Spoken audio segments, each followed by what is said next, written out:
Christian, baie welkom in Pretoria. Geluk met jou aanstelling hier by Oosmoed. Een van die, of miskien die skool in die Moed wat op hierdie stadium op die sportveld die beste presteer.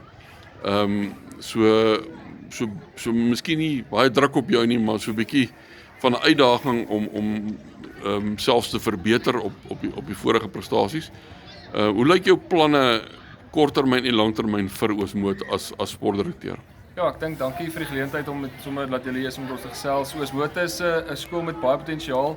Ek dink die doel sal wees om dit wat hier is te vat en te verbeter. Ons met ons nuwe hoëprestasie eenheid wat ons aanstel met ons Astro, wil ons alles bied wat enige ander skool kan bied en meer.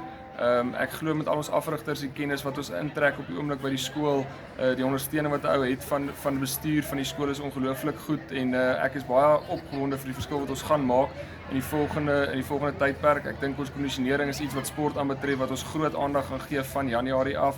Vir al ons sportsoorte. Ek dink wat vir ons belangrik is om diepte te kry in ons sportsoorte, dat elke kind belangrik is, van jou onder 14 C's netbalspan tot die eerste netbalspan moet almal dieselfde geleentheid kry om te ontwikkel en ek dink dis 'n groot droom wat ons het om oor 3 jaar as 'n top skool in Pretoria uit te staan. Glo ek ons sal dit definitief kan doen. Okay, baie voorspoed met jou planne en mag die bekers instroom vir Oosmoed. Dankie, ons glo so.